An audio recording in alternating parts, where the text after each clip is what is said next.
Hey guys, it's towniesimbuilds here, and welcome back to another episode of The Sims 4 Real Lore. In this series, we explore interesting destinations from around the world, shrouded in history, mystery, and sometimes a little bit of spookiness. Now, as you can tell from the title of today's video, we are examining the most haunted cabin in all of Sweden, and arguably is one of the most haunted locations in Europe overall. Before diving into today's video, I do want to preface this by saying that unfortunately I am not very well versed in Swedish, but I will do my best to pronounce these different names for you guys. This video will also cover topics regarding the supernatural and paranormal, so please keep that in mind while watching. So starting off today's tale is just a little bit of history regarding the location itself. The haunted cabin or cottage is also known as the Borgvattnet Vicarage, and it is in fact named after the small little village of Borgvattnet where the cabin is located.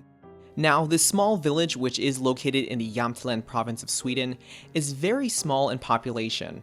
As of 2022, it approximately has about 65 to 70 residents only. Now, the cottage itself, like I mentioned, is known as a vicarage, and this was essentially a home for priests. Any priest who was wanting to work at the local church had to live on one of these properties and essentially had to cultivate an area of farmland as well. Now, in terms of appearance, this is definitely more akin to a cabin. The vicarage itself is a very small home, boasting 2 stories and aged wood paneling. Not to mention, it is also situated in the woods farther away from the town itself. Now, in terms of dates, the vicarage itself would see its very first inhabitants roughly in the years of the early to mid 1700s. The main church of the Borgvattnet village was constructed in 1782, however the vicarage was actually constructed way later in the year of 1876. Unfortunately, we cannot confirm the identity of the very first occupant of the vicarage itself. However, it is known that by the late 1880s through the early 1900s, there was a vicar by the name of Priest Per Hedlund. He did live there with his wife Marta, who was also a fellow priestess, and together the family had a total of 7 children. Now, unfortunately, there is in fact a tragedy that does take place roughly in the year of 1908 on the day of April 11th. On this day, Marta is actually giving birth to their 8th child, but unfortunately she does pass away. Fortunately, there were many reports stating that the 8th child did in fact survive. However, the death of Marta, a mother and wife, truly weighed heavily upon the family. Among those most affected was in fact Priest Per himself. Now, unfortunately for Priest Per, this death weighed heavily upon him, and he had a very difficult time accepting the passing of his wife. Some reports say that this time of grieving was so hard on him that he actually did not bury her body for an extended period of time, and it was only until local residents became very uncomfortable and authorities eventually made him bury her body in either the cemetery on the property or perhaps the local town cemetery itself. Unfortunately, this is also where our story takes yet another strange, mysterious turn. Now, upon receiving this notice, it is said that Priest Per mysteriously disappears. The very next day, the vicarage is now empty, without Priest Per or any of his children. Unfortunately, we also don't have any whereabouts regarding Marta's body, whether it was buried in the town, or if she wasn't even buried at all. Despite this really strange mystery, a lot of individuals speculate that Marta didn't really leave the vicarage entirely. Although her physical body may not be on the property, her spiritual presence is very strong and is still very active to this very day. Now, at this point in the history of the vicarage, we will see a lot of strange paranormal activity unfold. And the oddest thing, of course, is Marta here is not the only ghost or spirit that is active within the cabin. The very first occupant to report any signs of paranormal activity was actually 𝗪𝗓 Hedlund, and if the name sounds familiar, he is in fact one of the sons of Priest Per and Marta herself. Now, like his father, he did become a member of the local church, and also became a vicar or priest. In a very weird twist of fate, 𝗪𝗓 then proceeds to inhabit the family home of the Borgvattnet Vicarage, where his father, his mother, his brothers and sisters did in fact live for a long period of time. Unfortunately, like I said, 𝗪𝗓 then does experience some very strange occurrences within the house itself. But there is one particular instance that does stand out amongst the rest. Reportedly, Nils was actually outside doing laundry and using the drying rack that was on the vicarage property. Now, after putting all of his clothing on the line, he then proceeded to see a very strange event unfold. Now, I do want to preface this by saying that there were no inhabitants, he didn't have any roommates per se, there was no noticeable breezes or wind in the area, but upon putting all of his clothes on the drying rack, they were suddenly ripped off as if by an invisible force. Now, unfortunately, we can't really confirm how long Nils Hedlund did in fact live within the vicarage, especially after experiencing this very unsettling paranormal event unfold. However, he would be the first of very many who would experience some very strange ghostly occurrences.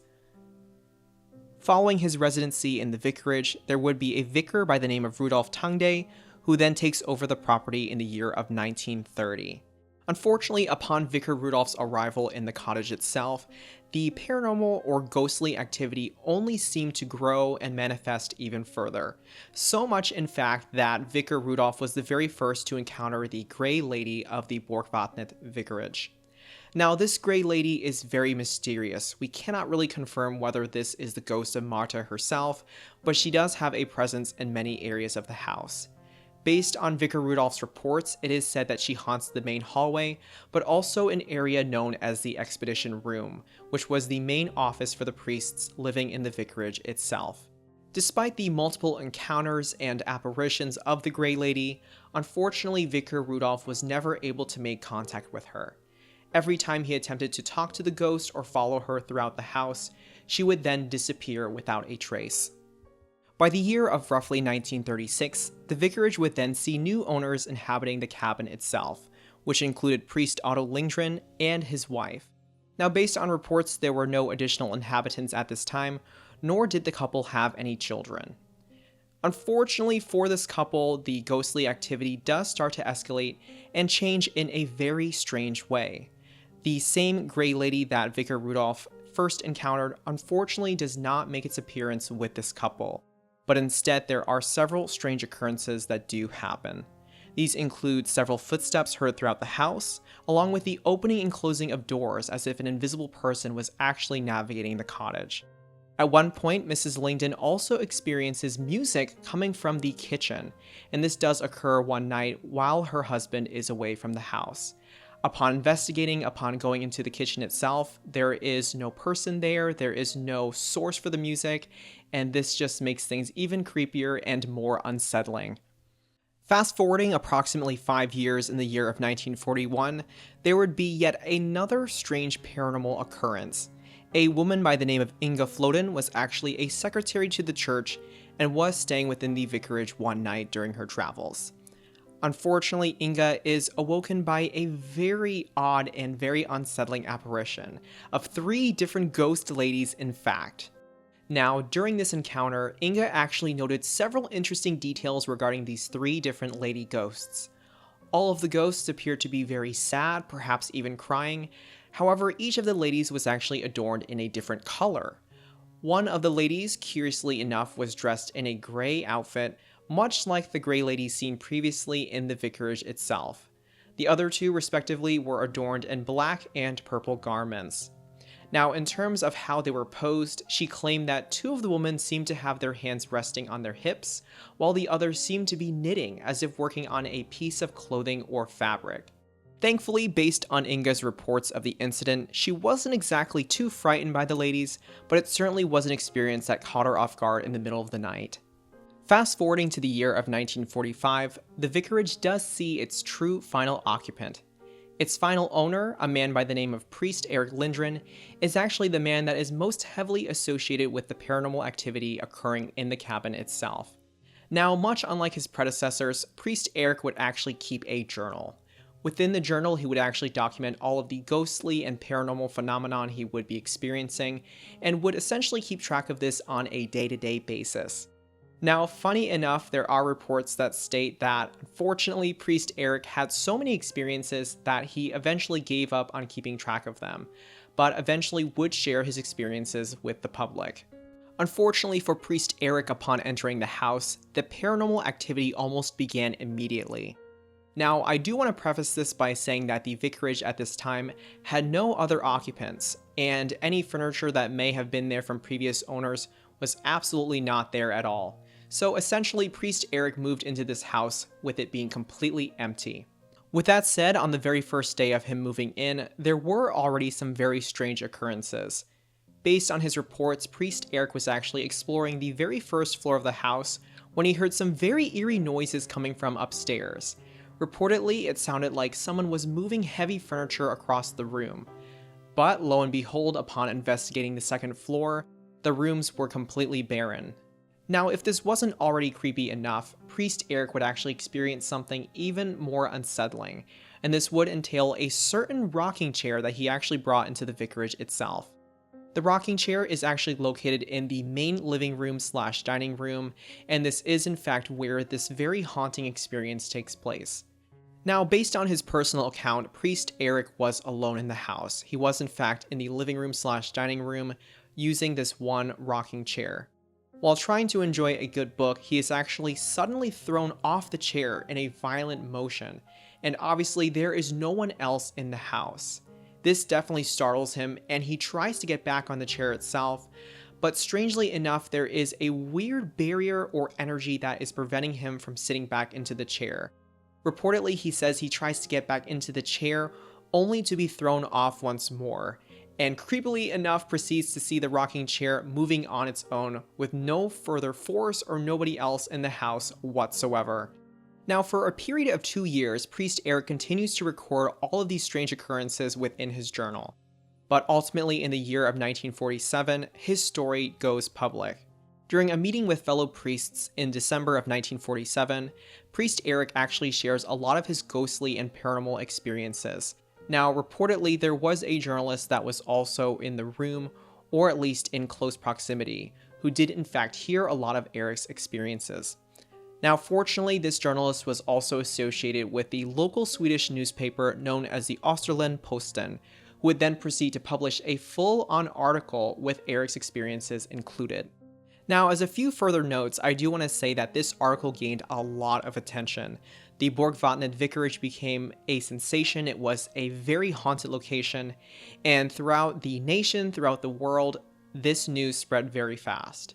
Unfortunately, at the time for priest Erik Lindgren, it was definitely more taboo for a Christian priest to be talking about paranormal experiences and ghostly phenomenon. Fortunately, however, by having this article published, a lot of the former occupants and former priests living within the vicarage did in fact also come forward, relaying a lot of their own ghostly and paranormal experiences. Now, apart from the strange experiences that were already mentioned, Priest Erik also provided some additional details on further haunting activity in the vicarage itself. On a day-to-day basis, it is said that a lot of candles would actually extinguish on their own. Apart from this, Priest Erik would also encounter very strange invisible masses within the house. These invisible masses would essentially be obstructions as he was trying to walk through hallways and get into certain rooms. Of course, many theorize that these are in fact the many spirits residing in the Borgvattnet Vicarage. Now, among the different rooms in the house, the expedition room continues to be a highly haunted location, and Priest Erik himself did in fact confirm this. As an office for priests, he was normally there at his desk, and he reported a strange presence that seemed to always be in the room right next to him. Apart from the hauntings of the expedition room, there are 3 key rooms that are quite infamous in the vicarage, all of which are actually bedrooms. These are the red or pink room, the blue room, and the yellow room. Starting off, the red room or pink room is presumably located on the first floor to the right of the dining room / living room. Apparently, if you do stay the night in this room, you can hear the cries of a young baby and possibly the apparition of a small child. Now, in terms of a backstory as to why this room is haunted in this way, I do want to preface this by saying that there are several dark tales and dark rumors explaining this. They usually touch on topics such as infidelity, illegitimate children, and possible foul play.